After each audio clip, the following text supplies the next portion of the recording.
Allahumma ya rafi'ad darajat, Allahumma ya rafi'ad darajat.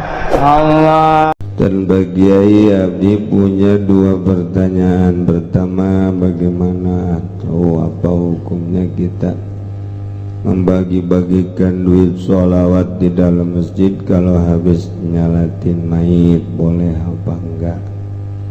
Kedua pertanyaannya, bagaimana kita membedakan harta daripada harta yatim? Saya kan suka sering ikut riungan ke rumah tetangga yang punya yatim. Apakah itu sama memakan harta yatim? Tolong dijelaskan. Jalatin kemudian dibareng sholawat eta kifarat mayit ninggalkeun sholat sabaraha sholat nu ditinggalkeun tah eta durutkeun ceuk mazhab Syafi'i mah teu bisa ditebus, tapi cek mazhab Maliki jeung Hanafi mah bisa ditebus. Tuqda wa tufda, tebusanna per salat adalah saliter. Jadi berarti lamun cek mazhab Hanafi mah witir teh jadi fardu wajib geus ngitungna sapoe-sapeting genep. Lamun ninggalkeun salatna sabulan tinggal dikalikeun bae diistilahkeun ku urang sholawat, artina mayar salat nu ditinggalkeun. Salat eta dijamakeun sholawat, manta kudu ngaji ge. Sia teu ngaji sih ketembok wae tulisanna jore ye. Jadi mayar salat sababaraha salat nu ditinggalkeun ngaranna fidyah. Kumaha lamun ieu mah bagus salatna teu pernah tinggalkeun, teu kudu dibayar fidyahna, ngan afdolna mah bayar. Selantaran salat urang mah teu khusyuk. Jadi utama geneh di pidyahan bae nambalan nu kurang bararagusna salat, malah leuwih utama nama ti mimiti balik sanajan urang salat cek mazhab Hanafi mah, lantaran salat urang mah salatna teu khusyuk. Geus diitung ima deuk ngitung nu tinggalin bae salatna, wa ima ihtiyat bae ndek timiti balik atawa ieu mah sabogana bae nu tinggaleunana mangan ge 2 bulan satauneun bae urang bayar ngaranna fidyah. Eta teh dibayarna ku beas. Geus beas kudu dibabagi saurang aya sabaraha urang ge, misalna aya 100 salat nu tinggaleunana ieu adalah aya 100 salateun, berarti 100 liter geus saurang saleter. Eta teh lantaran beas mah berat lah urang kaduitkeun bae dihelah. Sarua mazhab Hanafi keneh kaduitkeun bae lamun 100 liter berarti sakintal. Kira-kira sabaraha duit tah beas nu bagus sakintal? Berapa duit? 400? 500? Nah duitna ditendin bae geus kana wadah beasan di dinya helah teh ngaranna. Geus nu diiderkeunana beas. Make bahasa malaktuka azal mal kafaratan nama fizimati bulan bin bulan min suamin wa sholatin wa kulli ma wajibullah alaihi aju cak nu narimana qabil tu balik geus beres.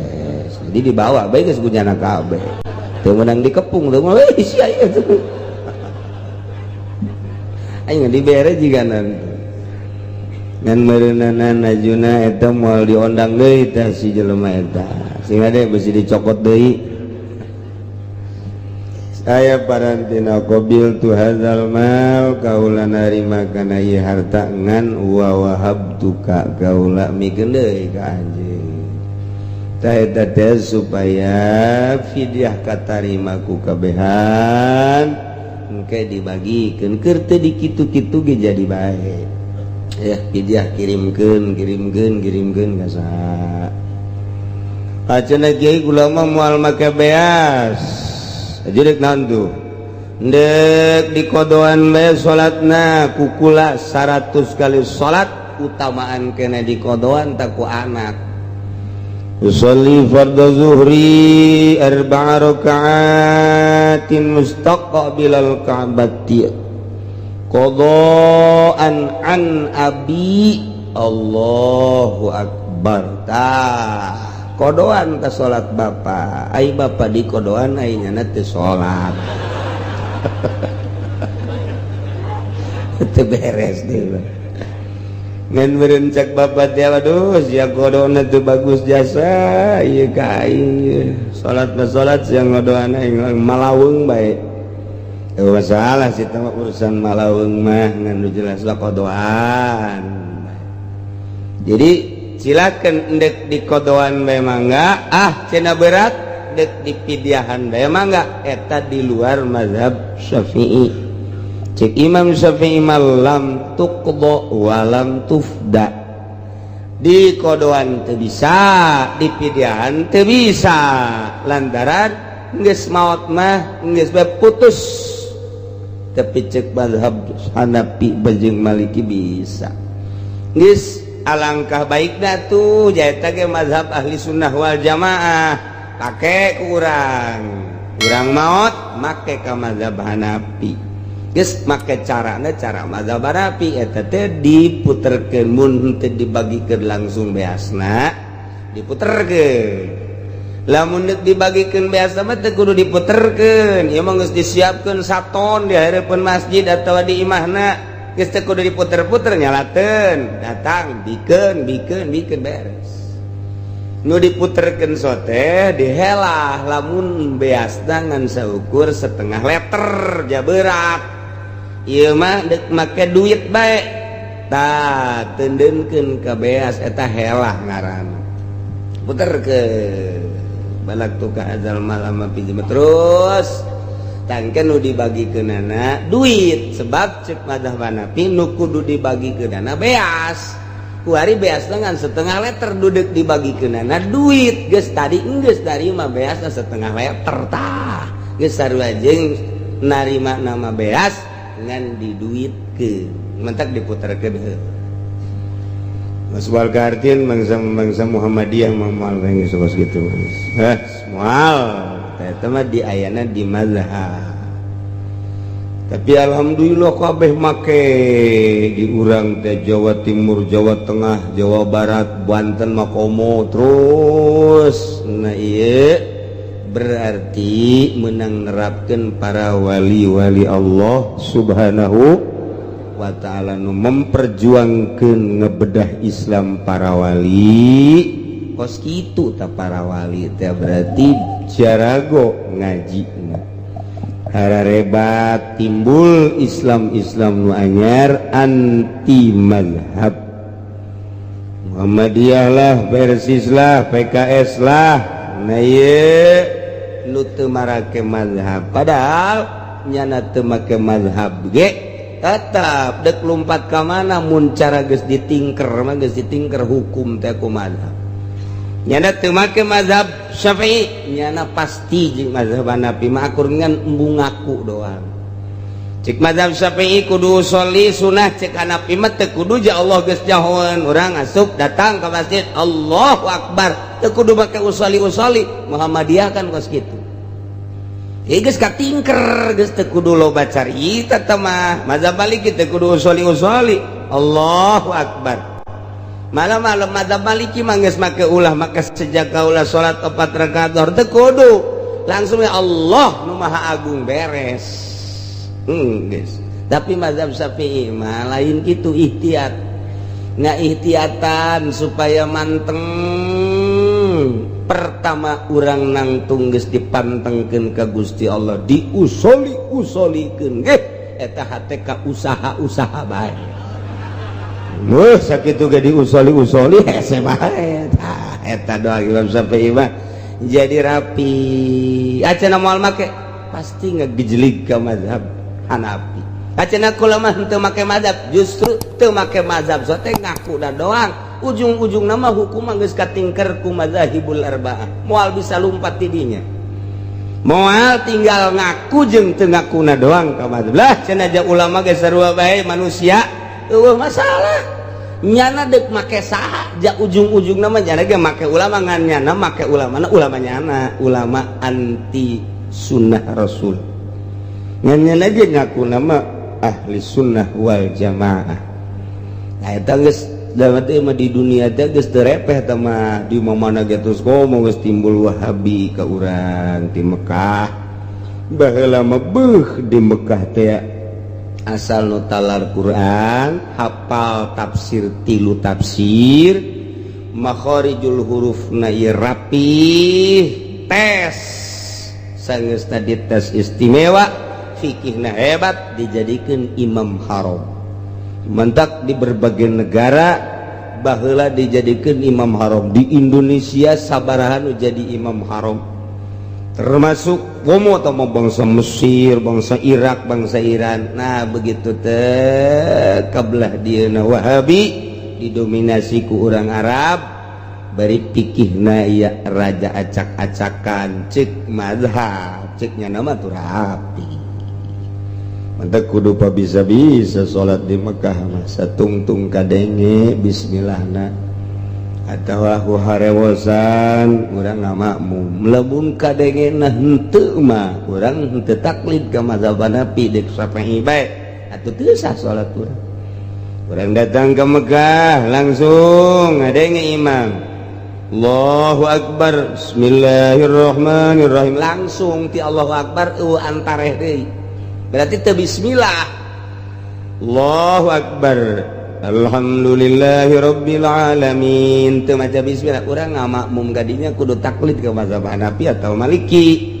Lamun tetep bae urang Syafi'i teu sah ta urang salatna berjamaah jeung nyana lantaran cek mazhab urang mah Fatihah teh bismillahna ayatun minal Fatihah, termasuk ayat Fatihah. Cak mazhab Hanafi malain dimimitianana ku alhamdulillahirabbil alamin. Ku ayana sakitu urang mazhab Syafi'i ngamakmum kajana teu maca bismillah tah. Nah ieu kurang berarti saayat atuh kurang saayat teu sah salat. Tapi lamun kadenge mah rata-ratana kadenge di Madinah bismillahirrahmanirrahim alhamdulillahirabbil alamin, kadenge di Madinah mah hampir. Mun di Mekah nu dua kadenge nu saurang teu imam nu dua kadenge nah harewos atau aya antare Allahu Akbar rada kebel karak alhamdulillahirabbil alamin. Tapi lamun nu saurang mah tah henteu geus dicirian ku kulatan. Saurang mah langsung mah magrib terutama Allahu Akbar alhamdulillahirabbil alamin tah sing ade tah lah cenah kiai kula mah taklid teu bisa, jangan salat nuturkeun wah Allah bae geus. Emang siapa di dia gitu beres dia salatna tuh. Aduh. Ayeuna kumaha tuh ya pabelit tabakos gitu lah sebodoh cenah. Tak nu bodoh mah sabenerna mah lobana di hampura. Hampura nu bodoh mah al-amila madhabalah. Nu bodoh mah teu puguh madhabna.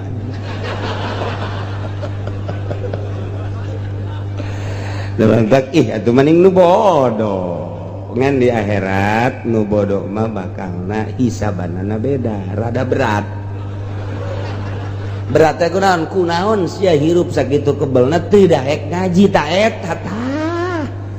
Sia deket pasantren deket kiai tapi sia bodoh ku betah sia mah mawa bodoh. Eta tah bakal data kunaon sia nu mentek teu ngaji. Cenah kula mah pabelit di pabrik bae, ditaku saha sia di pabrik. Pabelit di kantor bae, mani waktu jang ka aing, jang beuteung sia bae. Nah eta tah. nya ai dihampura ngan kana raka sakedeung lah. Ku sebab teu daek belajar. Pertanyaan kedua, kumaha gimana kita membedakan harta yatim kieu? Dina sholawat ge lamun make harta yatim haram narimana tah fidyah. Jelema maot aya yatiman kemudian tirkahna encan dibagikeun nah eta nyokot bae tina tirkah jual bae sawasetik jang biaya maot aya harta yatiman tadi dinya haram urang narimana haram gitu kene ngariung nu dipake ngariungna harta tirkah aya yatiman haram teteh kos itu teh haram teu meunang urang ngadahar harta yatim atuh kudu kumaha tuh lamun aya harta yatiman mun urang deuk ngariung tanya heula nanya Pak ya ini ngeriung jeruknya belinya dari mana uangnya. Kenapa kamu tanya-tanya gitu? Saya kan mau ngeriung. Kebetulan di keluarga kan masih ada yatim. Dari tirka apa dari masing-masing per kepala. Misalnya punya anaknya sendiri yang paling besar atau siapa yang nanggung jawab. Oh ini mah tirka katanya. Tirkanya udah dibagi belum? Belum. Haram. Kudu nanyakeun kudu ngabedakeun kudu nanyakeun. Lamun urang teu nanyakeun mah gobres bae haram. Kuduna kumaha kudu nu bagus sama mun aya harta yatiman cak nu panggedena geus tirkah mah ulah waka dibagikeun lantaran aya nu yatim geus cak nu panggedena kakak bae ieu nu tanggung jawab briungan mah paling sabaraha juta sih engke bayar ku sia. Kakak bloon tuh mah kitu. Teh tanggung jawab ku sorangan mantep kara tenang. Nah, jadi lamun urang nyalateun sholawat aya yatiman jelas sebentar kiai teh sok nanya sabaraha anakna teu samarangan teh kiai nanya kos kitu teh sabaraha anakna cenah aya genep anu pangleutik umur sabaraha umur aya meureun bangsat 5 genep tahun mah oh geus tirogaekeun tah kiai teh teu kanyahoan bae ku bat aya deui kiai nu nanya anakna sabaraha aya genep ka hiji kadua katilu erangdaan leuh. Kiai Golkar sama kos gitu. Aduh, masya Allah, macam-macam tuh. Jadi di jero nyalakeun teh tuh nyatanya sabaraha ieu ke anakna nu pangleutik teh sabaraha umurna sakitu. Itu tah geus sakitu ge surti geus berarti aya yatiman ieu. Tanyakeun mun leuwih bagus mah ieu biaya kematianna di mana. Oh, ruang riungna sih hade aya harta yatim nya. Tuh kitu. Ya, sebab begitu maot geus pindah milik berarti ke ahli waris geus lain nu nyana deui. Begitu maot mobil lain nu nyana, motor lain nu nyana, kontrakan lain nu nyana nu ahli waris. Kecuali keur hirup nanyana ngabejaan aing mun bae teh geus disiapkeun ta dana jang paeh aing tanya atau jual beta mata kontrakan ta eta teh jang biaya paeh sanajan wasiat kos kitu teh jadi na eta teh ihtiyat berarti supaya keluarga teh mengetahui ulah aya cekcok sebab aya yatiman geus berarti geus diridokeun geus terketahui ku kabehan padahal batu geus terjadi ku kumaha jeung geus maot ieu teh mah kecuali wasiat mere jang dirina mah tunggu geus eueuh terjadi begitu nah jadi tanyakeun masalah soal yatim bandingkeun maham ilmu jeung salat sunah masih luhuran keneh maham ilmu komo orang datang ti jauh aya lengkahna aya ngaluarkeun ongkos aya meuli uduk semacam di jerona teh oh pohara jasa juk diuk nundutan baik leuwih gede tibatan salat sunah nundutanana eta masyaallah wah mantap ngalah ganjaran ngajina nundutan pohara jasa lantaran lamun urang ibadah teu make ilmu acak-acakan lamun urang ibadah teu paham kanu diibadahan acak-acak wal amalul qalil yanfa'u ma'al ilmi billah amal nusaetik pohara luar biasa manfaatna disertai nyaho ka Gusti Allah subhanahu wal amalul katsir la yanfa'u ma'al jahli billah amal anu saadag-adag amal anu sababaraha godag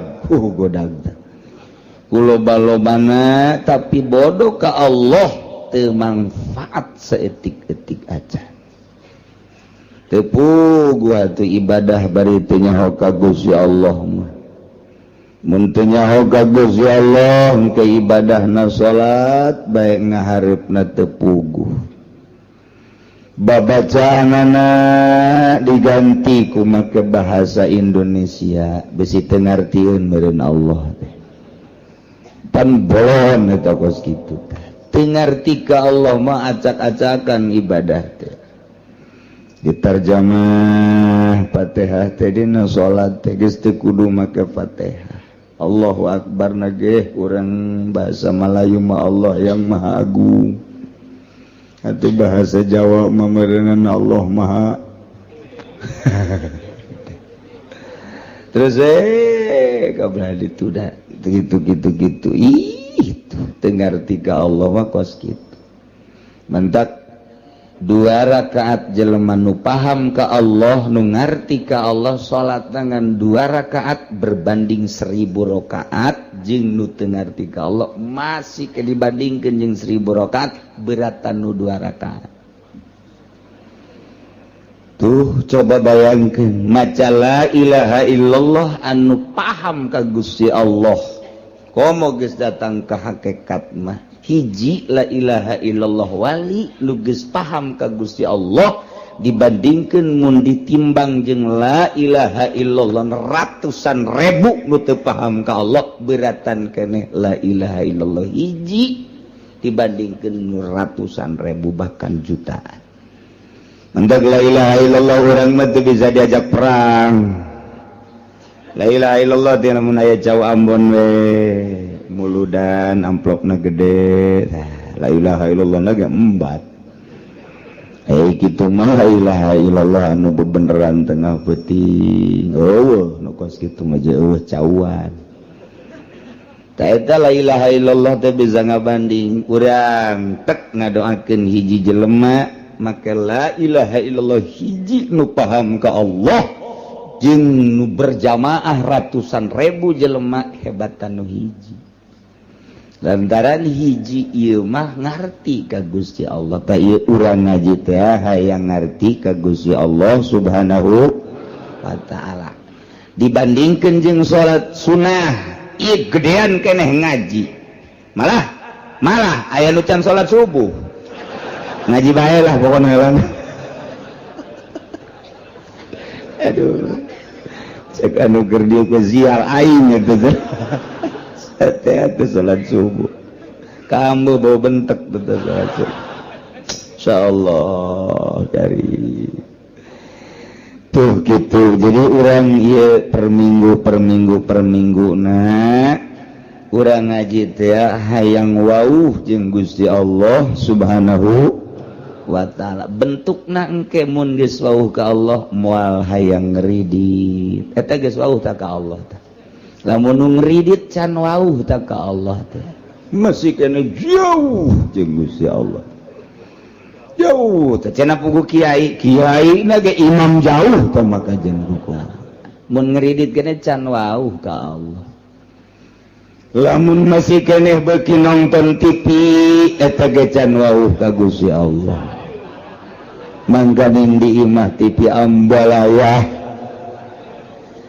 tah eta can wauh ka Allah mun geus wauh ka Allah mah teu hayangeun nonton TV teh kecuali nu manfaatna berita-berita informasi anu memang kitu penting baik politik maupun ekonomi nah eta can wauh tah ka Gusti Allah nu kos itu ngaran lamun jelema keur di kantor jelema keur di ladang jelema keur di toko di pasar ngadenge suara azan nyana hare-hare bae can wauh tah jeung Allah tah jelema barang ditempo teh ku urang di Cikupa loba anu teu wauh di Cikupa mah loba anu teu wauh wayah asar ka Citra wayah magrib di jalan kene datang ka imah parawiyeng Isa jupake nonton TV itu di Cikupa teh karita ambalaya ka unggal kecamatan kasepatan mau nuntut ya pasar Kemis doang tekaliwat ya Allah ya Rabbi tewarau jadi nempo akhlak manusia jeung nempo jelema wauh jeung henteu ka Gusti Allah di deuleu afalna di deuleu pagaweana tuh nu mantak ge urang ieu ngaji hayang wauh ka Gusti Allah subhanahu nu mantak hayang wauh lantaran nu boga neraka jeung nu boga surga Allah mun geus wauh ka Allah mah begitu urang deuk di ka nerakakeun atuh bebeja bae Gusti pan abdi geus wauh ka Gusti keur di dunia nonton TV tilok sekali-kali doang jabar Gusti paling ge abdi mah malam Minggu bae panggih-panggih malam Senin bae panggih di malam Salasa malam Rabu terus-terusan bebe jaga Gusti Allah Gusti manyabdi kudu dikanaragakeun ban abdi teh wauh ka Gusti ciri wauhna ban abdi teh embung ridit embung mabok embung zina eta teh abdi nu mantak embung wauh ka Gusti cak Gusti ulah abdi pan henteu pan cak Gusti salat abdi salat pan cak Gusti puasa abdi puasa berarti abdi wauh ka Gusti adapun soal kurang husuna mah tuh hampura bae Gusti begitu tah cek Gusti jalan coba padahal banget sih ada barang di dalam teh bener ada herang saya tiga banget malaikat amankeun teh mah wauh ka aing wauh emang cek malaikat ya setengah wauh lah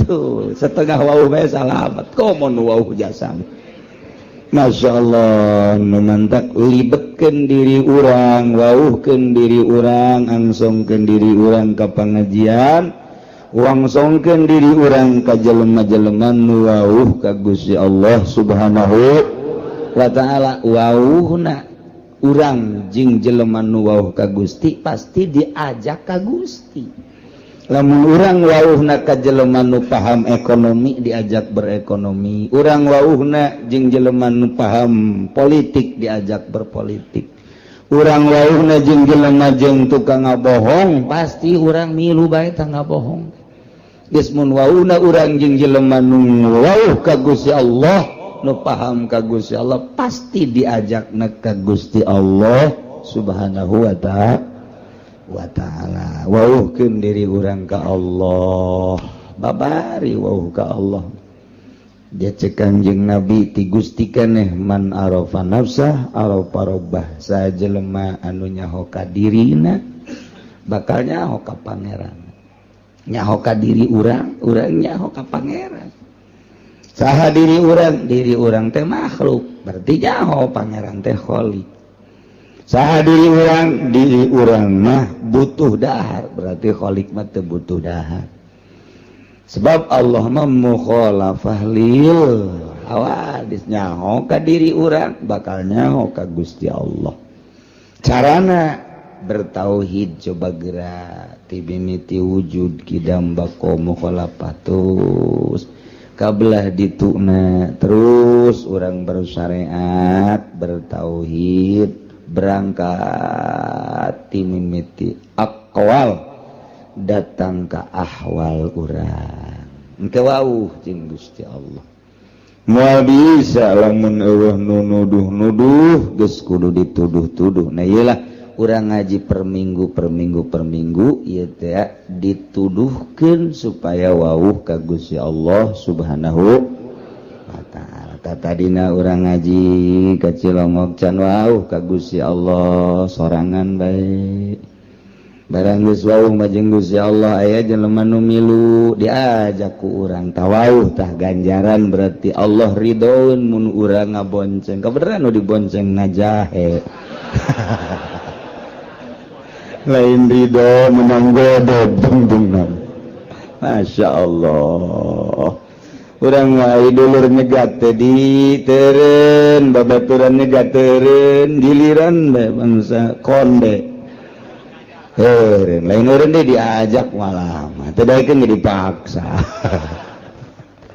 doraka malulu ya Allah ya Rabbi wauhkeun diri urang ka Allah abeh manteng ibadah ka Gusti Allah mun geus manteng nikmat geura salat teh moal karasa sedekah ge moal aya hook lantaran sedekah teh nu dideuluna makna daripada sedekah urang mah hitung-hitungan boga duit 100.000 sedekah ka fakir miskin 10.000 masih dihitung-hitung keneh aduh kurang ya 90.000 jadi kurang 10.000 hese neanganana mangkaning eta urang mah pabelit jeung kos kitu bae tapi lamun tek mah ningali ganjaranana 10.000 dititipkeun berarti pake meuli sorga naon hartina duit 10.000 lamun dibandingkeun jeung sorga Allah tah lamun nu kadeuleuna sorga nu kadeuleuna bidadari tuh digerokeun deui pake mesin kadieu sia urang ye kabeh ye urang ngalahin kadieu sia urang 5.000 bae dicokot deui kembalian tah aduh sodako make kembali teu kira-kira ya can paham eta keur carita sodako boro-boro ka batur urang mah kapamajikan ge pelit jasa kapamajikan bae nu sagulung sagalang pelit keneh bae pelit jasa kapamajikan teh bebeja ka balanja malu nu kamari pan aya kombalina kamari iraha kamari sia nyokot oh sabaraha 100.000 meureun paling ge dibalanjakeun 20.000 teh kombalina ka mana beuka geus sabaraha poe eta sabaraha poe tungtungna mah gara-gara balanja hakeuk kadenge kata tangga Masya Allah kuruda ke ka balanja tah balanja de tah balanja de ka beul aing ye Masya Allah taya urang belajar nu dideuleuna ulah terlalu duniawi tapi nu dideuleuna ukhrawi bakal harampang kabeh nikmat belajar kos kitu teh kudu belajar kudu belajar lah mun teu belajar mah tumal bisa naon kudu belajar ke geus belajar bisa geus bisa jadi ahli geus ahli mah nikmat ahli sedekah ahli ngaji ahli salat ahli mun geus datang ka ahli mah nikmat naon moal datang ka ahli mun teu belajar heula geus belajar heula urang buka duit sore dia 10.000 1.000 belajar boga di seperti itu kali 20.000 2.000 sia boga di 100.000 ya belajar 1.000 kali teu naik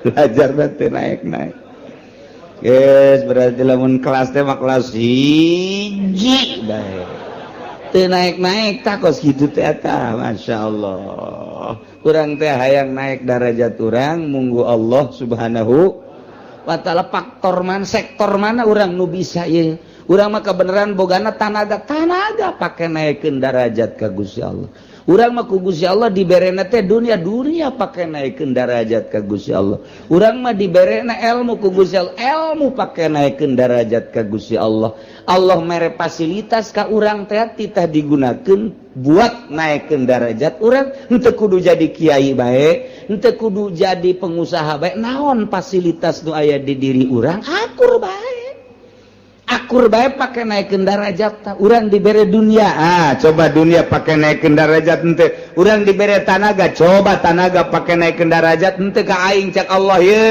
pakai teterekelan teh dibere ilmu dibere wawasan dibere ilmu politik dibere ilmu ekonomi dibere ilmu agama dibere ilmu budaya lain sebagainya pakai naikkeun darajat apa henteu ieu fasilitas ti Gusti Allah tinggal urang apa ongkos maca Quran kita maca Quran cakolot baheula pan aing mah baheula unu maga lain teu hayang cakolot teh ngan aing mah apal lisan ku ari teh ngan apalna 3 doang hiji Fatihah 2 kuliah 3 kulu jasa kituna ti baheula aing mah ku ari atuh belajar deh hese eta teh Quran dibulak-balik bae geus bismillahirrahmanirrahim batur mah nu bisa maca Quran fasilitasna tuh nya nama lantaran bisa nasa kitu atuh eta bae Fatihah dolin kulya us kulhu deui Fatihah deui kulya kulhu deui Fatihah deui kulya kulhu deui datang ke malaikat geus teu nyatet-nyatet nyaho aing babacaan siang mah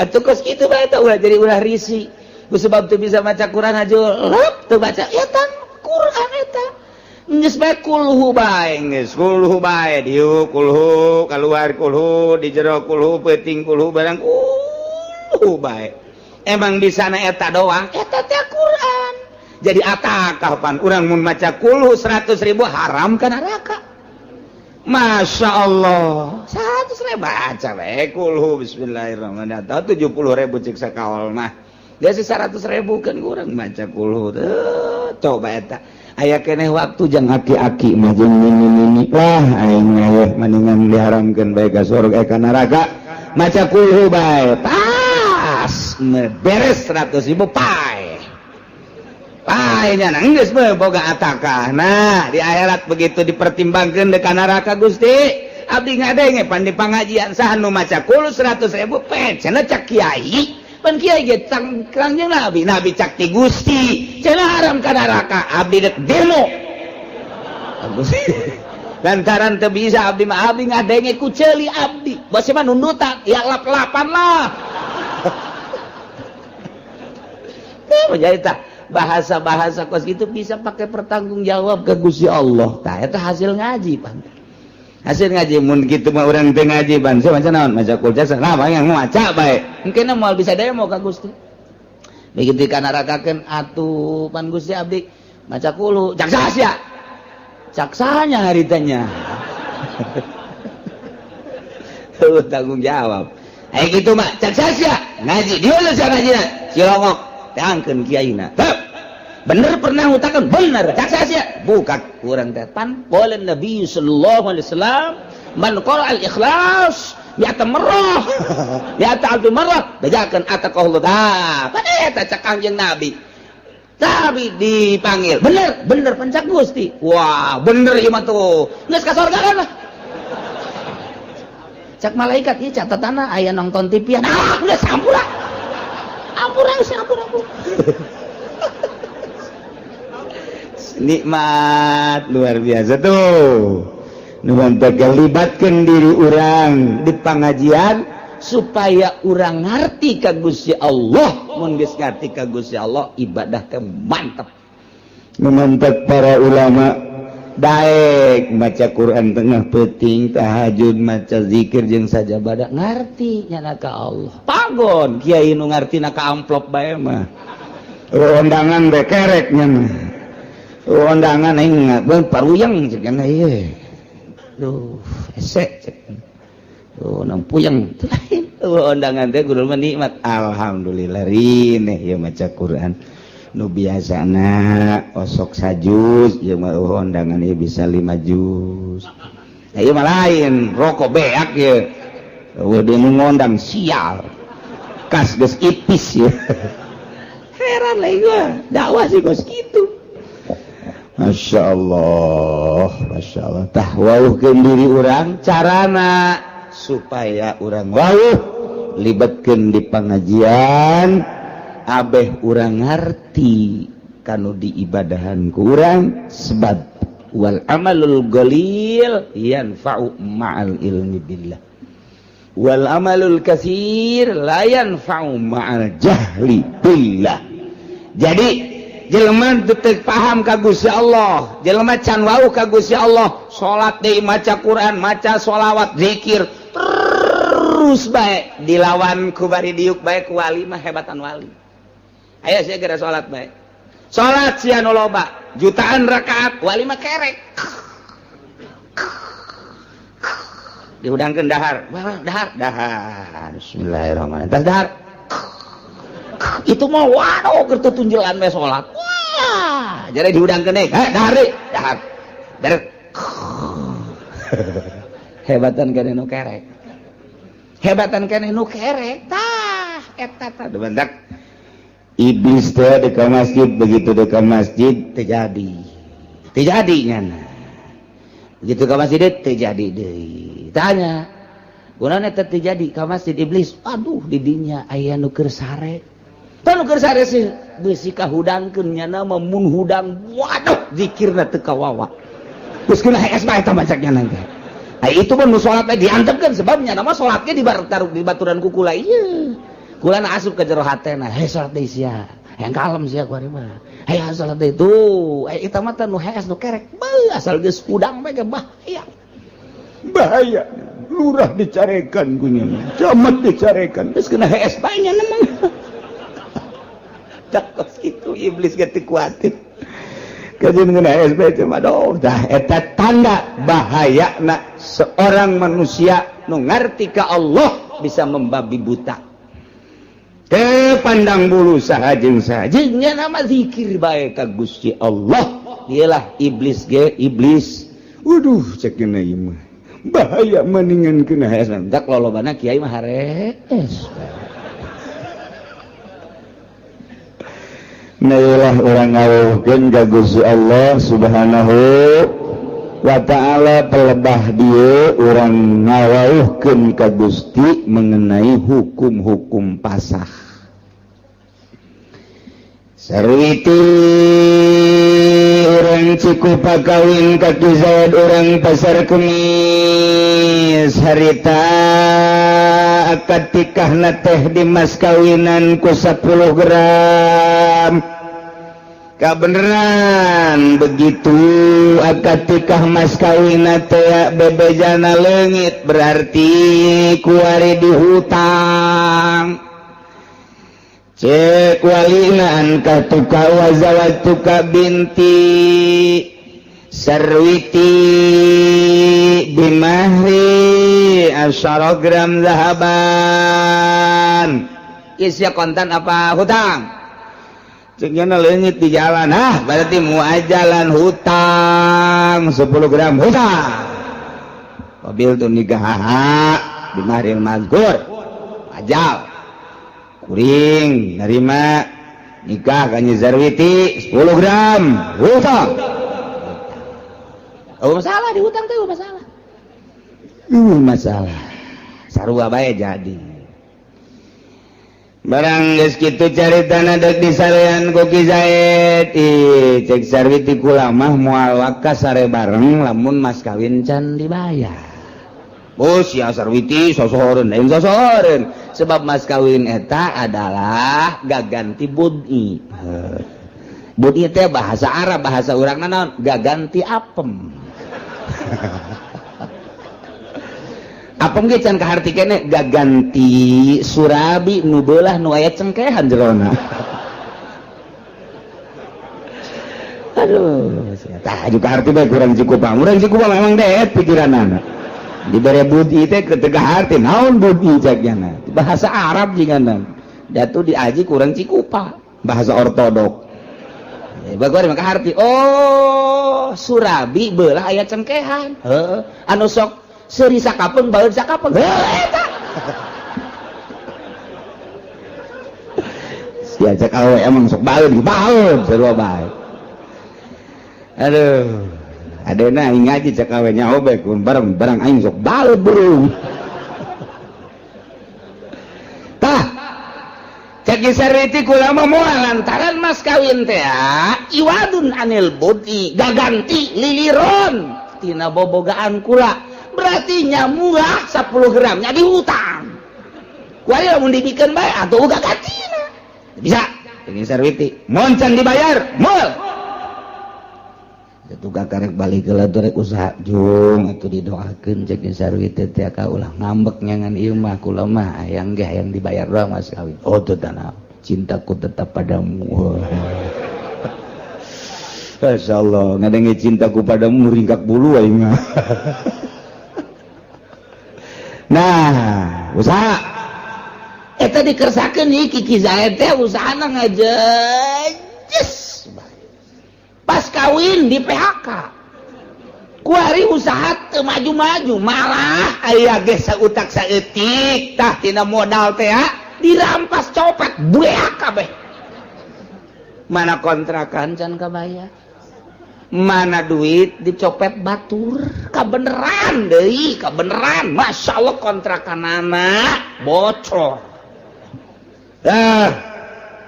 Ciki Zaid teh ku kieu teh nyaing hirup ye yuk datang ke pamajikan dek ngahibur diri endahan menta mas kawin waduh Ciki Zaid kieu amat geus sabulan ka 2 bulan ka 3 bulan nah ka 3 bulan Ciki Zaid teh jakaka can boga ieu jang mayar masih moal bisa kula mah tetep bae mun kakak teu bisa mayar mas kawin kula mah dek meta pembubaran nikah waduh pan berkelanjutan mana kontrakan can kabayar mana modal beak mana pemajikan yang dibubarkeun pertikahanana tah ieu kumaha ieu Sarwiti rumah tangga jeung Ki Zaid mas kawina dihutang 10 gram kuari teu bisa mayar mas kawin geus ditanggokeun datang ka 3 bulan bahkan 5 genep 7 kuari teh hampir 1 tahun can bisa mayar mas kawin keneh bae otomatis si Sarwiti teh penasaran sanggeus penasaran kanyahoan kuari memang bener-bener teu mampu nyi Sarwiti na kuari menta dibubarkeun pertikahanana tah menta dibubarkeunana meunang henteu kulantaran teu bisa mayar mas kawin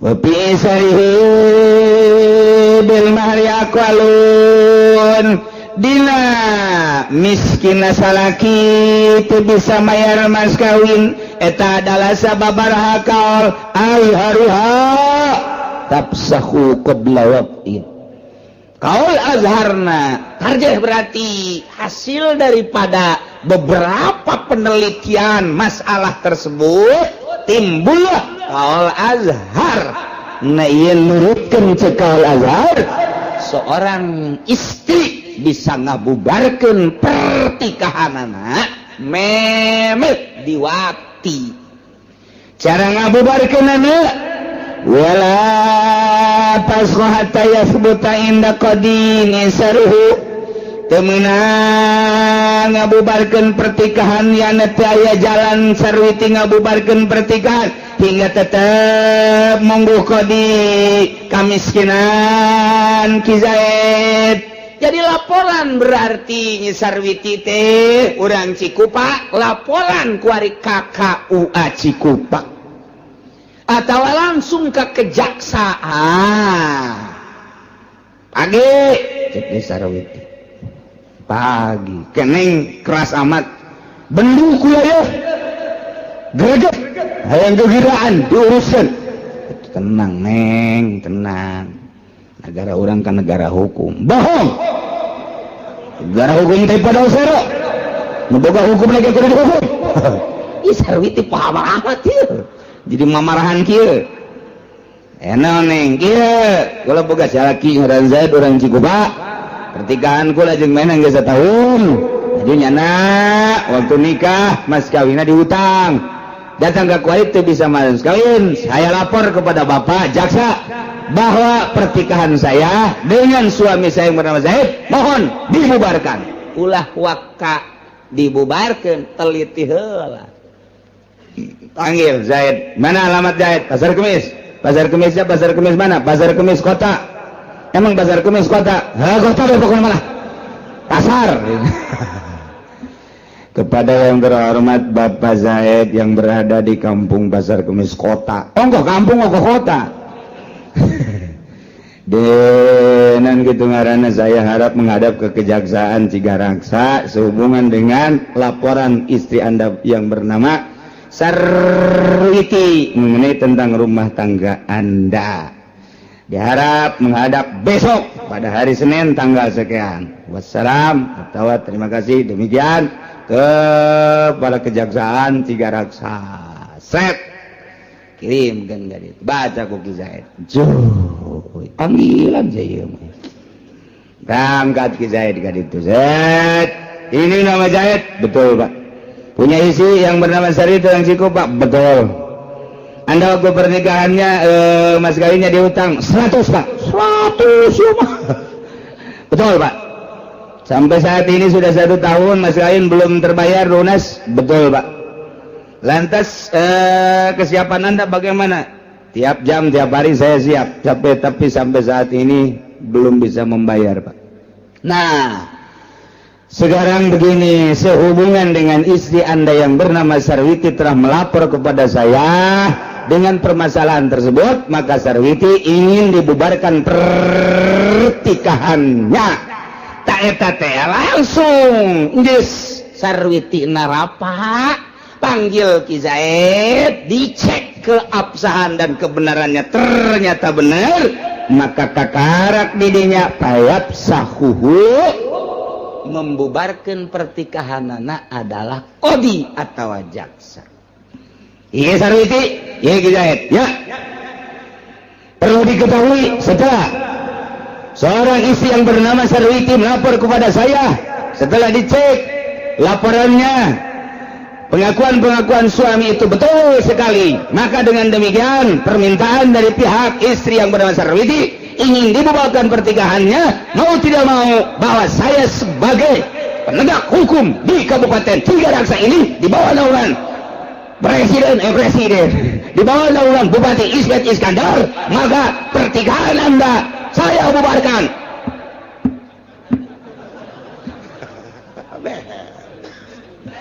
Es balik serius ya kan itu. Balik gitu. Idah, gesnya sia 3 kali sucian. Beres. Cik Zaid moeng ngomong bubar, jangan bogoh jasa 1 juta kali bogohan sia teu mampu bayar mas kawin. Balik sia. Minta ongkos tolong. Kain lain mere ongkos cak jasa minta ongkos bapak-bapak anu berpunya hukum kula ka ditu manya kudu leumpang ka Pasar Kemis sebelah sia. Baku aku latih rakyat bapak ongkosan atuh Pak, ongkosan dah ongkosan wae tah pada duit 100.000 saya buka sepeda teh jangan aing ke ditu ojol ngaranna tuh tuh kos kitu jadi teu meunang saunang-unang nyaho tah urang jadi wauh we tah ka Allah teh kos kitu peraturan Allah teh kos kitu jadi nyaho ku hari urang. Lantas ya hukum Allah teh direkayasa. Begitu tak Sarwiti laporan ke KUA. KUA bukan urusan saya ini mah, urusan saya mah menikahkan. Urusan membubarkan pertikahan, urusan kejaksaan. Saya mah menikahkan administrasinya gampang. Sekali tak 400. Gampang itu mah. Kalau ke sana lain lagi. Udah ke sana.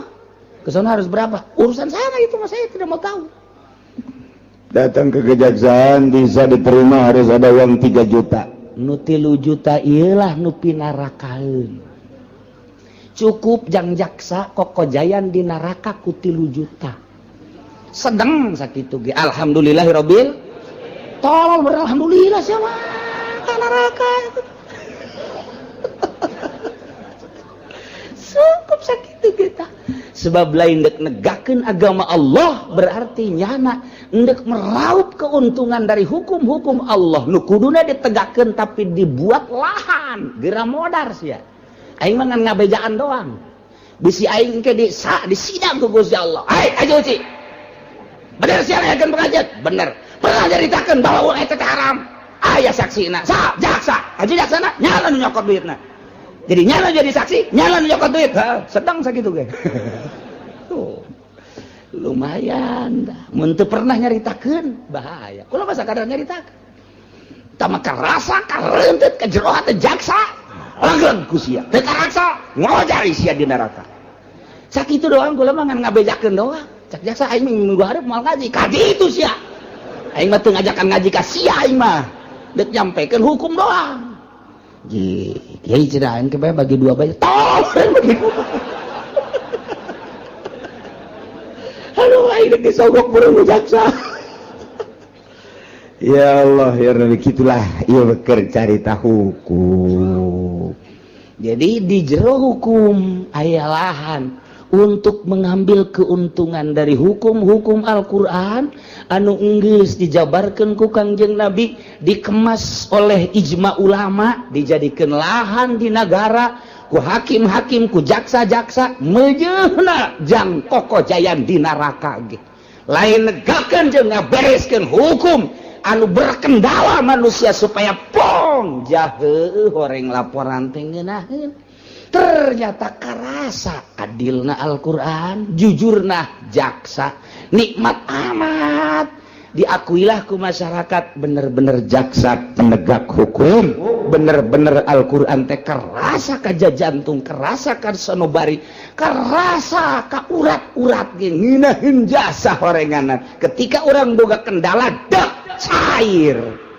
ieu mah kumaha laporan atuh ka ditu sangat mal bisa sih teh laporan teh aja jagana kudu 3 juta encan ongkos encan mun urang jalan dapur emang ya jalan dapur bejana cenah jalan dapur mah aya eta eungapeun tah menghadapi seorang penegak hukum lantaran teu jujur jeung teu adil teh eungap luar biasa di zaman sahabat bajelema hilir mudik ke kejaksaan teh lantaran tanpa make modal nu matak ngeudaheun A disebutkeun A B disebutkeun B nikmat mu aya mudah-mudahan di negara orang balik deui ka negara baheula tentang penegakan hukum sehingga karasa ku urang keadilan jeung kejujuran negara urang anu dibawa ku para hakim jeung para jaksa di bawah naungan presiden-presiden terpilih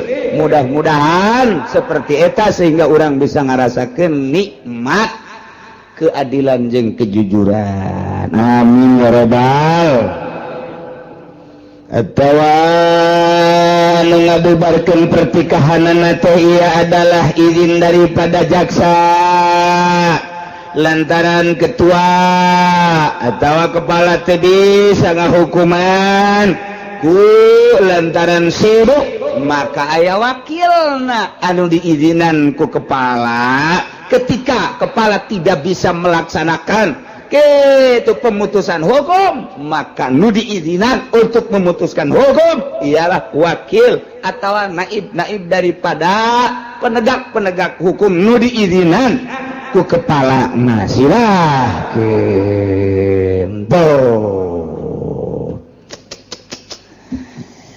eta teh lamun qoblawatin memehwati kumaha lamun geus diwati Zaid kawin jeung Nyi Sarwiti mas kawina dihutang ditanggokeun ku Nyi Sarwiti hees bareng datang ka 3 bulan barang 3 bulan Ki Zaid teu bisa mayar mas kawin keneh bae nyaah jeung deudeuh mah aya ja cinta ieu karunya Nyi Sarwiti begitu ditoel langsung nangkarak masang Nyi Sarwiti teh masang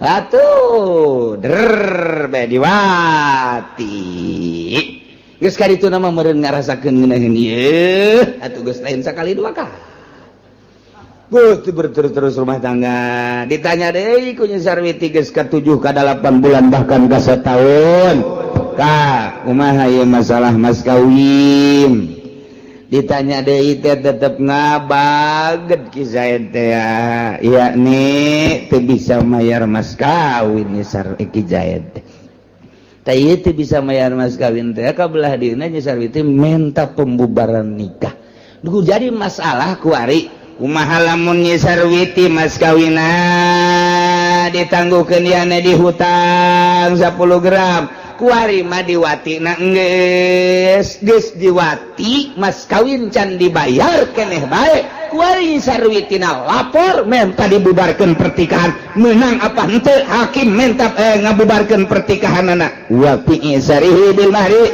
tidak masalah teu bisa mayar mas kawinna seorang suami terhadap istrina ieu beberapa kaul azharuha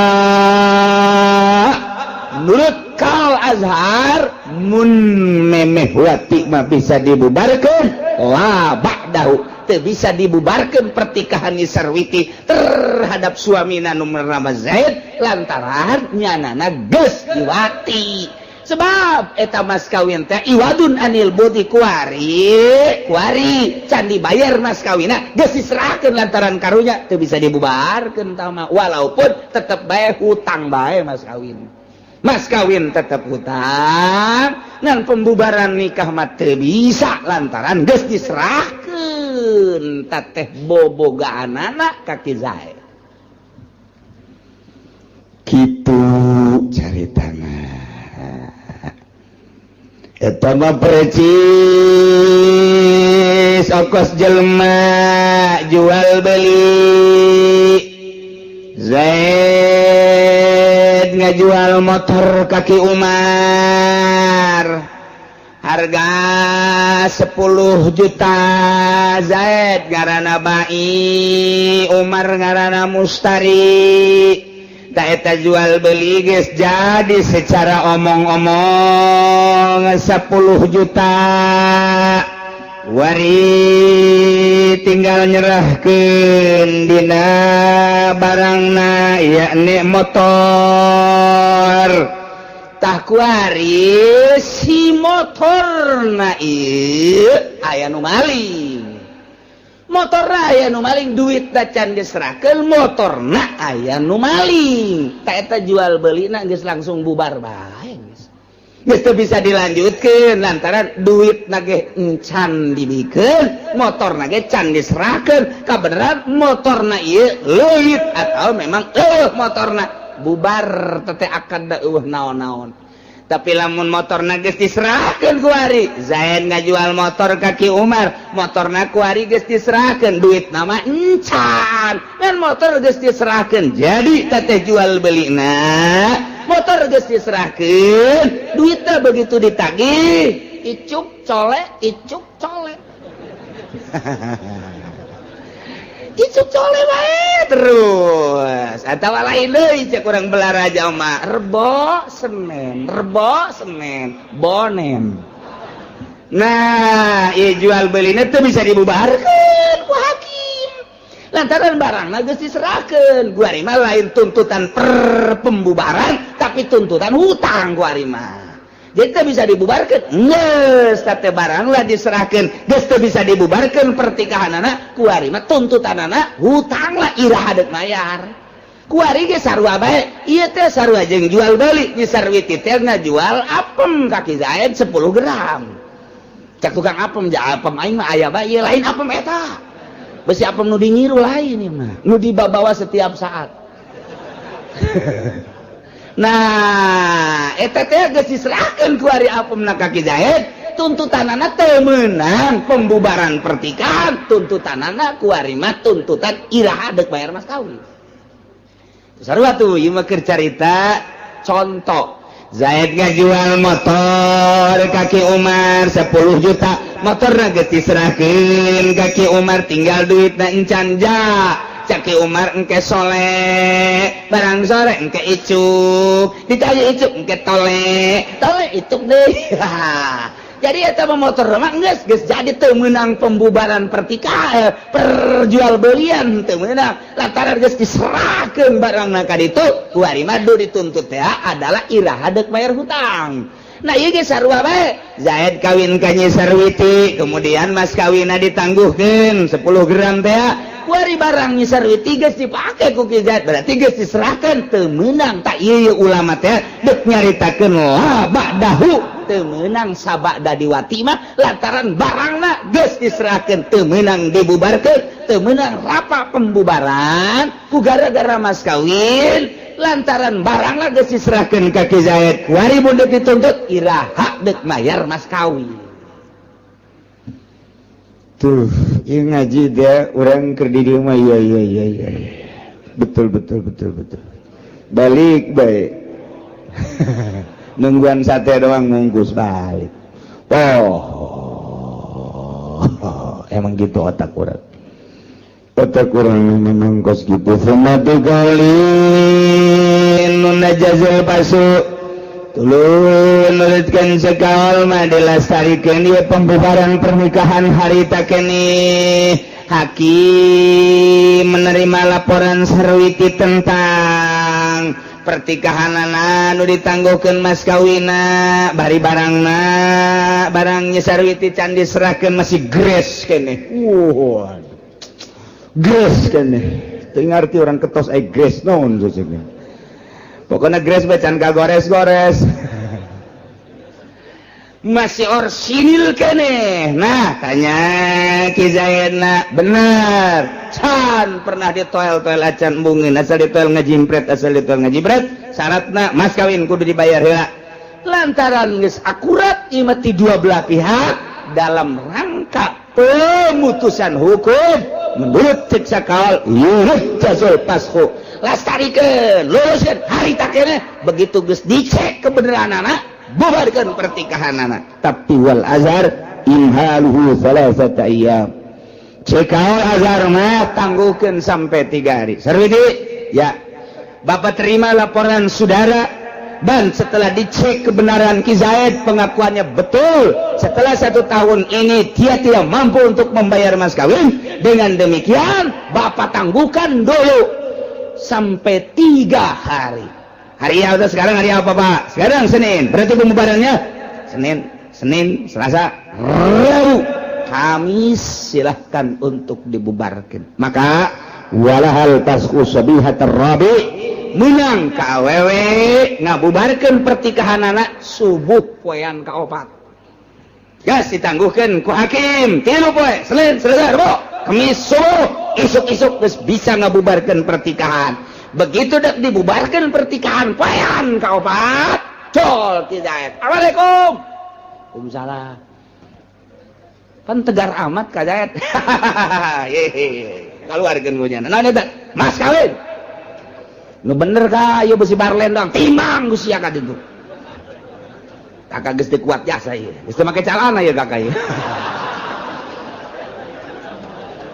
aduh oplo jasa na Ki Zaid dah ke kula nungguan aja ieu mah di Cikupa ieu aya toko emas tadinya silakan datang ke toko emas pak ini emas asli apa bukan sini kotek ya betul emas asli timbang begitu ditimbang tak betul 10 gram serinya sarwiti bisa riti di toko emas kene geus morosotkeun calana.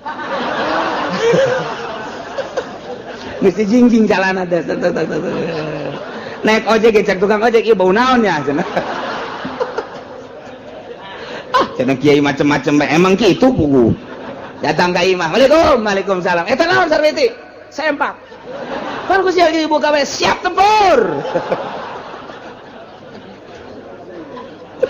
Lalu mensakilah yusalliman apa kau tahu kecuali Ki Zaid poean kaopat masrahkeun apakah naya nih masrahkeun mas kawina teu meunang ieu sarwiti ngabubarkeun pertikahan lantaran Ki Zaid mampuan begitu ditangguhkeun 3 poe kaopat poena mayar mas kawina salamet kabeh wallahu alam.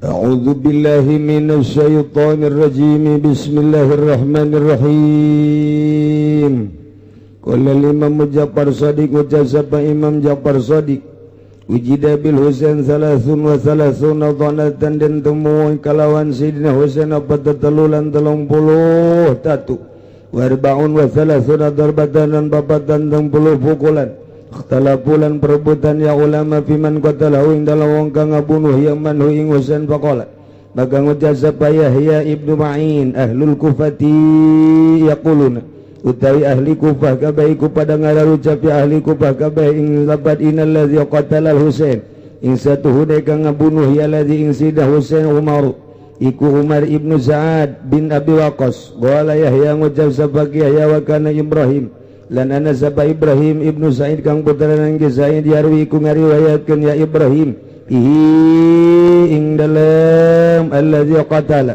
hadisan ing caritaan annahu lam yaqtuhu Umar bin Sa'ad satuhna kalakuan iku orang ngabunuh ing Husain sabagi Umar kang puterana Sa'ad wa qala Ibnu Abdul Barri lan ngucap sabagi Ibnu Abdul Barri innama nusiba qatul Husain ing basina dan bangsakeun apa dan bunuh Husain ila Umar maring Umar bin Sa'ad lianahu kana satuna Umar kana iku ana ya Umar iku al amira pemimpin alal khayal ing atas kuda iku mimpin ing atas sejaran alladzi akhrajaha Ubaidullah kang metuakeun ha ing latih sabaki Ubaidullah bin Ziyad ila qitalil Husain maring perang merangan ing Sayyidina Husain wa amara alaihim lan mimpin alaihim lan maranta alaihim ing atas khayal sapa Umar bin Sa'ad ki Umar kang betan ke Sa'ad wa wa'adalan ngajangjiakeun ya Ubaidullah bin Ziyad anna ayyuhal yahu ingata ayyuhal yahu ingata anda daakeun gitu pamimpin ya Ubaidullah wa yang Umar ar-raya ing negara Rai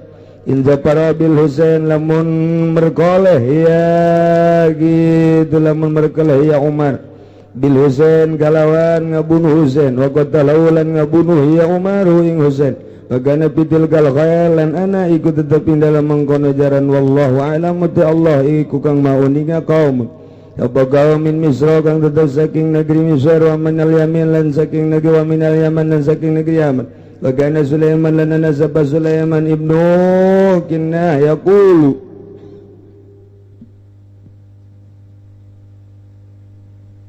nyaritakeun terbunuhna cucu Kangjeng Nabi urang nu nami Sayyidina Husain radhiyallahu an. Saur Imam Ja'far Shadiq putra daripada Sayyidina Husain anu anjeunna salamet lantaran teu milu perang sebab anjeunna teu damang rahasia Gusti. Timbullah ti Sayyidina Ja'far Shadiq para kutubul aulia, para wali, para ulama. Mun saat eta ku Gusti henteu digeringkeun beak kabeh. Sep zuriat Rasulullah.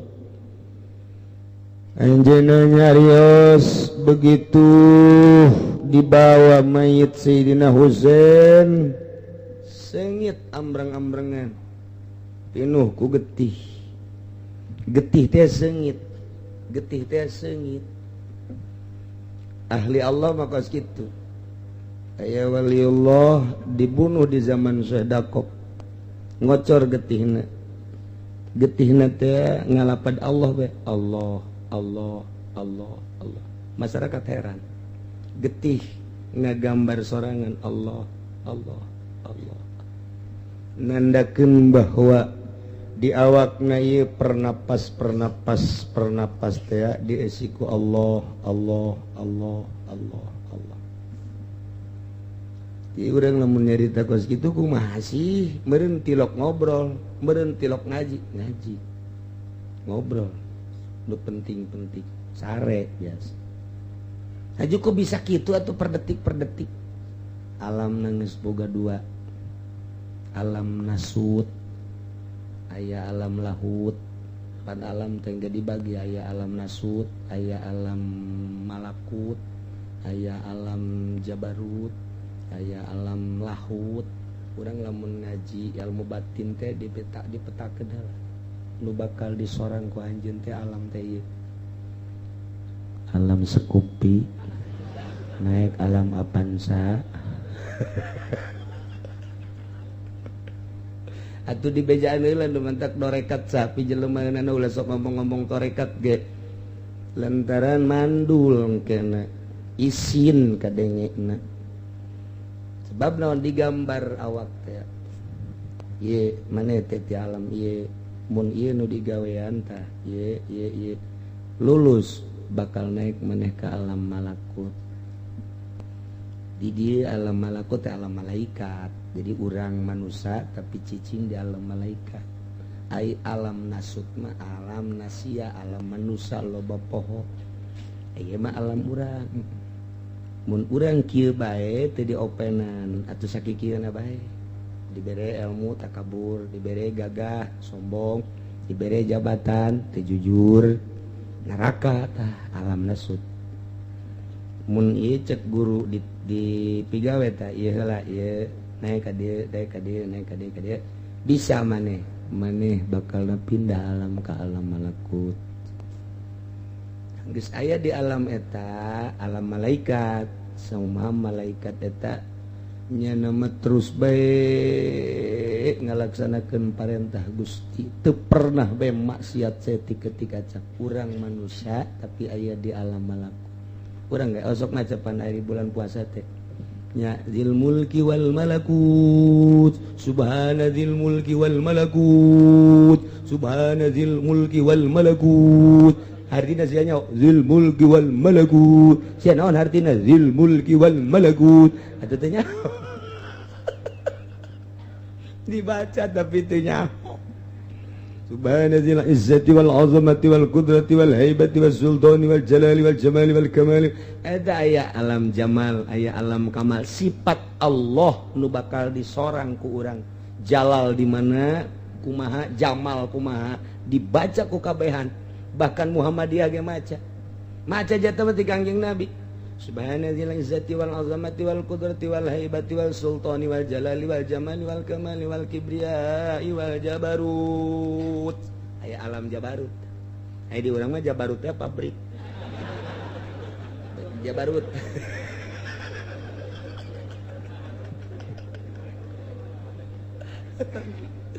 alam jabarut teh tina jabar alam pemaksaan Allah artina kumaha teu boga daya upaya urang dipaksa ku Allah lempang asa dipaksa ku Allah diuk asa dipaksa ku Allah nangtung asa dipaksa ku Allah dahar asa dipaksa ku Allah atuh eueuh ikhtiar geus teu main ikhtiar urang mun datang ka alam eta saha eta para kutubul aulia geus teu boga rasa diri nya mah mantak leutik dunia teh hayang ka Mekah Mekah dideketkeun lengkah cek jabarut Allah jabar Allah pan aing maha jabar sia geus datang ke alam eta atuh hayang ka mana sia hayang ka Mekah deukeutkeun Mekah tek lengkah tek anu hayang balik deui cek nya ka Cikupa di Cikupa dideukeutkeun ka pasar hayang ka pasar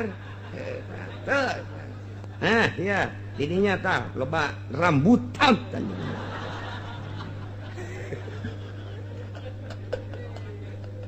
Angge datang ka Cikupa, yang kemana deui cek eta. Atuh abdi mah kumaha Gusti bae, kerteg sia yang kemana? Hayang ka Bali Gusti. Naon tuh ka Bali? Neuleun nu sataranjang. Ih, ai sia turun deui ka alam nasut deui. Atuh sia kunaon hayang kos kitu atuh cek Gusti. Turun geus di alam jabarut. Turun ke alam malakut turun deui ke alam nas loba jasa malaika wali nu turun turun bae teu mamrih mentak sensitif kewalian bisa naik keur lempang keur diuk keur ngaji keur ngobrol keur sare keur maca Quran keur tafakur angkat set kaget di alam eta ai tapi teh kabita deui turun deui tak istiqomah ya khairun min alfi kawab hese jasa sok bae aya santri ngajar ngaji ya ngajar boga santri 20 30 istiqomah nikmatnya nata boga kanikmatan kajian kuku mage isuk-isuk maca riyad berang sorogan sorogan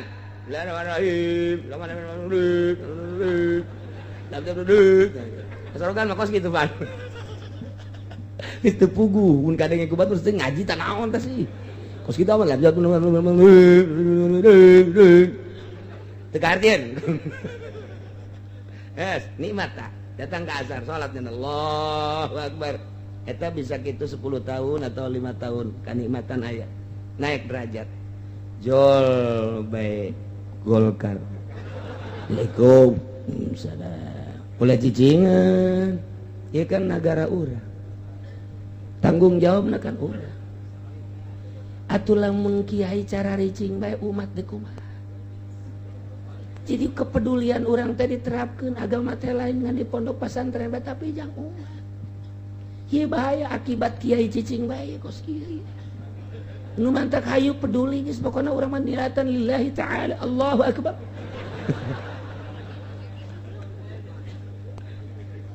Mah sakadar masukan bae mah balik bae nya helanan ke urang gampang ngobrol deui gribel we 2 juta. Baliknya anak gede oke nya.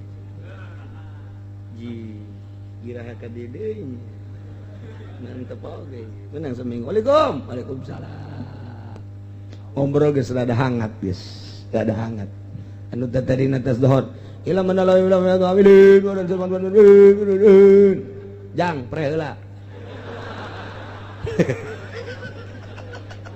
Kamu 2 juta bagona ieu.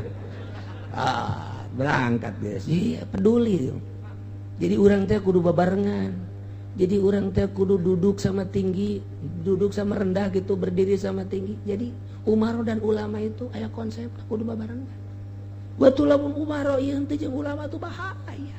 Pokona mah lamun umaro henteu dibarengan ku ulama atuh ieu korupsi ngan ulama doang, ngan umaro doang. Bisa gitu bah aya ulamaan bareng. Orang-orang tertarik. Geus pokona mah teh mah ngadoa bae lah. Engke ieu aya putaran ieu. Naon ngaranna? Itu kampanye. Geus kieu mah asal datang ngadoa balik geus. Ke dijemput geus pokona mah. Pokona geus kakitu bae geus ieu. Oh, naon ieu mah. Penting urang berjuang sakitu geus berjuang kiai. Geus pokona mah. Atuh mangga atuh. Dicabut kuari kanikmatan kiai nu tadina isuk-isuk maca takrib hampang jasa. Paslun tawi ikilai ke ikusi masol ale tetap bilang kuari barang 2 juta jatuh paslun utawi ikilai ke cak santripan heulai malulu heran guru urangnya Golkar eta teh karasa aing mah nyaritakeun teh ulah deui maksudna ieu agama teh lamun kitu ngagarelok eta teh kos kararitu kabeh ge anu tadi Allah berentah jadi bapak kote balaka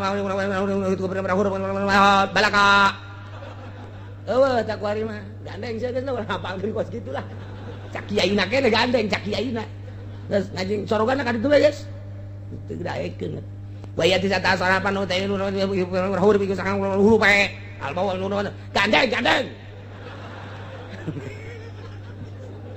istirahatkeun gaji amil teh dicabut ku Allah nikmat magahan ngaji dicabut ku Allah nikmat salat aja ku batu salat teruskannya ai mama ka mana rapat wih guru urang rapat budak aing getek gede kiai rapat getek geus aing masyaallah karim kiai rapat inna lillahi wa inna ilaihi rajiun telah mati kiai-kiai yang rapat ajur-ajuran tah ieu ulah cak aing ulah ngaraji bae ieu geus ambalaya ka dituna ambalaya cak kiai teh cak usadat cak kiai teh ilu kitu bae ieu teu boga sekupi dia ka sekupi. Masya Allah karim ya sejasa istiqomah tadi cabut tak ya cerita alam tak jadi bisa bari dahar tapi zikir tapi ulah coba-coba ya mah lain hayalan ke dahar coba majikan lah kak kok dahar sih gitu amat aing luar na dahar aing hate nama zikir pan kitu amat jore ja kadeuleuna sia mah teh nyaho aing ngaji di Cilongok cak majikan lah bebeja pan kakula ka haji jadi edan kiai baru ngaji ka Cilongok edan atuh encan wayahna mah ulah heulanan di alam nasut bae ulah sok leulempangan ka alam malakut ieu mah keur dongeng bae aya jelema pindah-pindah truk zahirna kadeuleuna biasa bae biasa ngan paling rada cicing bae paling loba di imah bae sibuk ieu hatena ku ka Gusti Allah wayah kata tamuan mah biasa, wayah tutulung biasa, wayah ngariung biasa.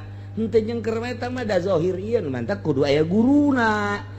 Amun eueuh guruna eta kos kitu tah di kamar bae tuh. Buceun eta mah haji eta mah geus di kamar wae. Kunaon tuh?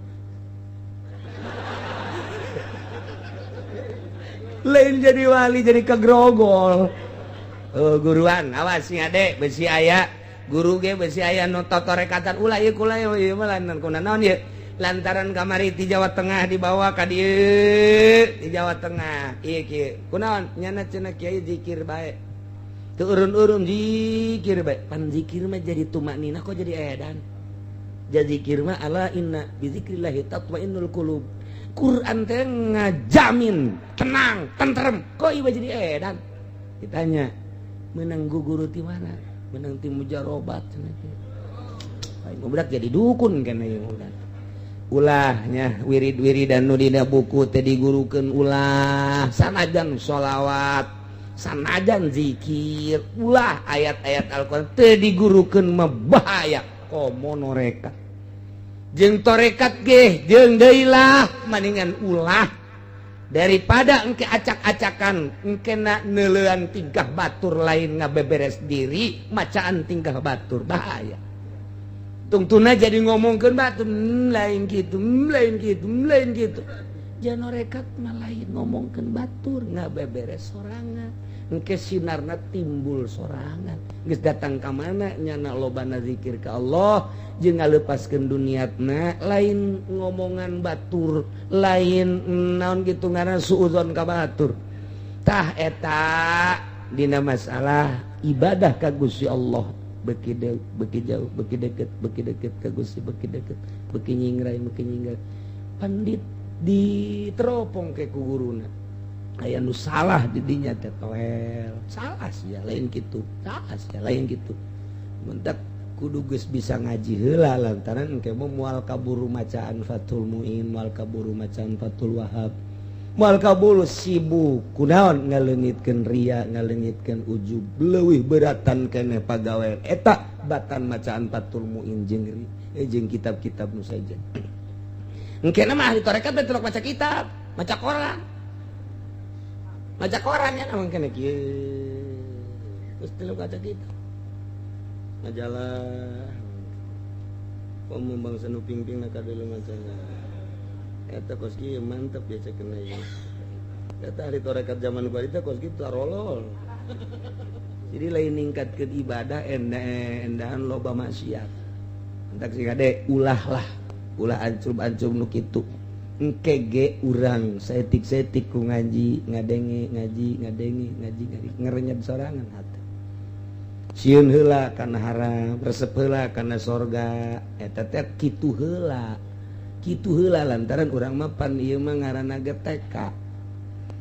TK budak leutik teh lamun dibere bodrek langsung bungeun tapi bodrek sin amis eusina mah akur obat-obat keneh urang gitu pan aing geus luhur mah tadi hayang ka neraka embung hayang ka sorga teu hayang naon jaminan anu mantek sia embung ka sorga cak Gusti Allah asupkeun abdi ka sorga lompat abdi ti sorga Gusti lain sorga harapan abdi meureun sia masieun ka neraka teu Gusti cirina naon sia belum abdi ka neraka moal kudu ngejat saeutik-eutik aja atuh sia hayang naon hayang nu nyieun sorga jeung neraka ka Gusti kiriman aing kue cucur ku sia teu hayang aing mah kiriman ku sia cincin embung aing mah hayang naon hayang nu boga cincin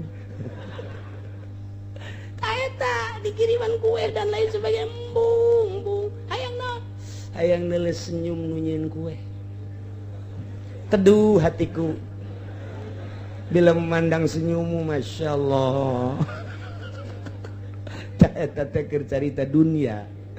Nah iya Ja'far Shadiq Kutubul Aulia oh iya horeng Ja'far Shadiq anu timbul ti Syekh Ja'far Shadiq ka dieu para kutub para wali terus ti dieu ieu sumber kewalian teh ti Syekh Ja'far Shadiq tak didele silsilahna ku Gus Dur coba silsilah kumpulkeun muktamar thariqah dibahas thariqah Satoriyah thariqah Utsmaniyah thariqah Tijaniyah Qadiriyah, Naqsabandiyah, Qadiriyah, Naqsabandiyah dan lain sebagainya. Coba silsilahna apalin Gus Dur. Salah di Ghair Mutabaroh. Tidak bisa, tidak itu. Coba ini salah. Nyakeun Gus Dur mah seluruh silsilah tarekat nu aya di urang. Waskito disebut. Tah, jadi nyana teh guru toriko, murid loba Gus Dur dikira. Ulah dikira murid Gus Dur teh loba jasa. Lain bae di Indonesia, di Baghdad, di Mesir, murid Gus Dur teh loba. Masya Allah. Di mana kanyahoanana? Rahasia dong. Nah iya. Jabar Sodik. Nah kapanggih wujida pi ujinan gitu naon ngawajir wujida bil Husain kapanggih di sirna Husain salasun wa salasuna tanatan 30 cacagan di awakna aya 30 luka. Masya Allah. Wa arbaun wa salasuna darbatan 34 urut nenggelan. Ya Allah, dianiaya nyeri henteu. Sirna Husain karasa nyeri henteu. Kanyahoan henteu na kaimpi ku saya Ja'far Shadiq. Begitu kaimpi abah eta dianiaya sakitu luar biasa na nyeri nikmat cek saya. Abah mah hayang hirup deui, hayang perang deui, hayang dicacat deui. Ngeunah jasa. Ieu teh lain nyeri lain ngeunah ku asing ngeunah nikmat ngeunah jasa. Masya Allah ngeunah. Eta teh hese nyaritakeunana urang mah pan gua teu kaharti lamun urang nyaritakeun salat ngeunah teu kaharti. Urang mah nu ngeunah teh cak letah. Eta sia dahar ngeunah wah opo. Mantap. Urang mah nu kitu ngeunah. Salat teh ngeunah, zikir teh ngeunah, maca Quran teh ngeunah, aya ngeunah kana sora. Lain eta. Tah di balik eta teh aya kenikmatan anu hese dicaritakeunana. Nu hese dicaritakeun anak nu moal bisa nyaritakeun kecuali hanya jelema anu ngalaman. Tak etalah jelema nu deukeut ka Gusti Allah. Mantak dirangkum besi salah ieu silsilahna ayalah mutamar thariqah. Eta silsilahna tak besi aya nu maot kemudian hirup deui nyana atawa geus maot tapi nyana teh nurunkeun eta kan Ghair Mutabaroh. Ki Muslim benda kerap menang storikohna ngeunana langsung ti Syekh Syarif Hidayatullah. Syekh Syarif Hidayatullah ngawujud deui di beat Syekh Syarif Hidayatullah na geus maot. Ki Muslim benda kerep nah wujudna wujud hisi. Tah eta teh teu bisa nurunkeun tah. Jadi mun kuari aya silsilah thariqah ka Kiai Muslim benda kerep Ghair Mutabaroh. Naon sababna teu meunang nurunkeun sebabnya na meunangna ti nu maot. Aya aturan-aturanana. Jeung deui ieu mah ijazah tarekat kudu mencet embe. Kudu make mahar. Ieu mah lalakonna kos ngaji amil bae. Ge ngaji amil, geus tabat si Aceng mencet embe nya. Sabaraha kiai atuh sabaraha bae bebeja ka abah 10 kitu na naon. Ceknya na atuh teh mah garong bae meureun kiai. Aduh, aya nu nanya teh ka kula kiai, anak teh tamat amil jadi tah mencet embe bener. Eta keur ieu cenah ngaji Quran tamat mencet embe deui. Heeh. Pan loba amat mencet eta naon mancuna? Oh, ngancing teh kos kitu. Ngancing. Jadi lamun can dikancing eta teh pabalsat bae lamun geus dikancing, wah teh hebat. Mantap kancingna gede deui. Mun embena 5 kancingna gede berarti eta. Hutangna beuki gede engke. Eta mah bahasa kolot baheula kancing ngaranna. Pokok jelema muriang. Aju non gitu ngaranna menta ka urang sareat cager mawa bakakak eta kancing. Lamun teu dibakakakan muriang deui. Sakitu ge dibakakakan muriang deui. Tah mah hayang bakakak bae beureun ge kumaha sia bae eta mah atuh. Tah kolot baheula ieu. Geus teu kudu atuh lah aya bisi rugi mah. Nah, waktu lapu. Perebutan para ulama piman qatalahu soal jelema nu ngabunuh ka Sidi Husain aya sababaraha kaul ieu teh kaul kahiji faqala Yahya bin Ma'in ahlu Kufah manyaritakeun cenah yen nu ngabunuh ka Sidi Husain teh ngaranna Umar bin Sa'ad bin Abi Waqqas tapi cek Yahya Wakana Ibrahim bin Sa'id yarwi nyariwayatkeun kana hiji carita annahu lam yakul Umar numayhan mah lain Umar bin Sa'ad Waqala Ibnu Abdul Birri cek Ibnu Abdul Birri inna manusiba qatul Husain ila Umar ainu ngabunuh nama lain Umar bin Sa'ad ngan dibasakeun ka Umar bin Sa'ad sebab saat eta Umar bin Sa'ad sebagai panglima perang dianahu kanal amir alal khail pasukan berkuda panglimana adalah Umar bin Sa'ad allati akhraja Ubaidullah anu dikeluarkan bala tentara tersebut ku Ubaidullah. Berangkatlah atas perintah Ubaidullah sebagai gubernur Ubaidullah bin Ziyad untuk perang. Itu diberangkatkan ke Ubaidullah bin Ziyad sebagai gubernur untuk memerangi Sayyidina Husain beserta para tentara. Wa amaru alaihim Umar bin Sa'ad nu jadi panglimana adalah Umar bin Sa'ad. Adapun nu ngabunuh nama lain Umar bin Sa'ad ngan panglima perang nyana geus dibangsakeun lah ngabunuh teh ka Umar bin Sa'ad. Saat eta Ubaidullah bin Ziyad sebagai gubernur Baghdad untuk naon menjanjikan aywaliyahur rai lamun maneh in zafara bil Husain wa qatalahu mun maneh perang jeung Husain bisa ngabunuh jeung bisa menang maneh bakal dijadikeun bupati atau gubernur di negeri Rai wa kana pitil kal khail anjeunna di eta kuda nu ngabunuh nama lain anjeunna sabenerna mah wallahu alam qaumun min Misra di golongan pasukan berkuda teh aya orang Mesir wa minal Yaman aya orang Yaman na ieu lah ngan dipimpin ku Umar bin Sa'ad kabeneran terbunuhlah Sayyidina Husain dibangsakeunlah nu ngabunuh Sayyidina Husain adalah Umar bin Sa'ad maksi keneh berlanjut wa kana wallahu alam bissawab.